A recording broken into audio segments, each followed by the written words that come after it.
the business model. Now, normally this would be something we could spend a lot of time on because there are many different ways you can put together a back of the napkin business model for a pitch. But based on this particular challenge, this is less important. I would say that focusing on self-sustainability is probably really important in this area. Making sure that it's clear how, if your solution relates to COVID-19, perhaps how it would at least be self-funded in order to move forward and to impact more people. So I think you gave us a great data point, Max, of $16 is the reimbursement rate for a COVID test. Yeah, so that's really, I think at some point I'll write an article about this, but when you think about what does it take to do that test, you have medical assistants, multiple medical assistants in PPE that you had to buy on the private market because none was made available to you from the government.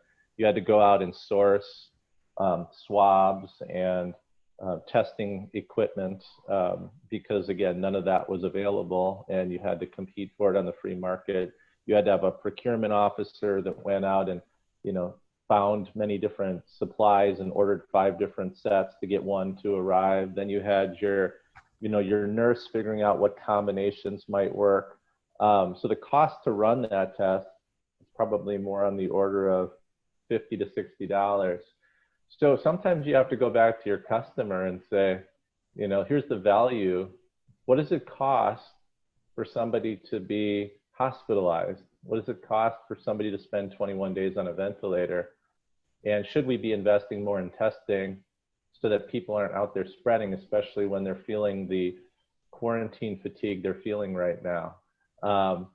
So, sometimes you have to, the more you understand the economics of the problems you're solving, the stronger you can be on the business model side. And I will say this, for those of you who aren't, maybe who don't have a finance background or haven't spent a lot of time on it, it's usually pretty straightforward to think about this in terms of just quantity and value. So how many people am I serving? What is the value I'm creating? And if you keep it simple, think of it that way, it'll help you in a lot of ways avoid complexity. And so making this simple for your investor to understand is very valuable. If you start getting super complex, it gets very hard to follow and you often lose your audience. So, which I may have done with my explanation of the costs around testing. But definitely try to create a simple model when you're doing this. And if you don't have really a viable model, then really talking to your investors really about the cause of the passion that they're after, and try and, like, an example of this is food insecurity. It's really hard to put a pin in exactly the value creation there. Like there's a lot of variables. So in that case, sometimes you're looking at how many people you can impact, but you don't necessarily have the price side of the equation, right?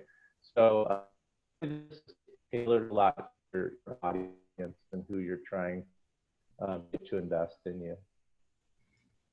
That's great. I think this speaks to a comment that John Scott just posted for everyone about if you're pitching to a federal agency, then they're less interested in making, well, they're not interested in making money, but the point around the value created and the people that are that would be helped, I think that's still relevant for a federal agency. And yes, making sure it's aligned to their mission.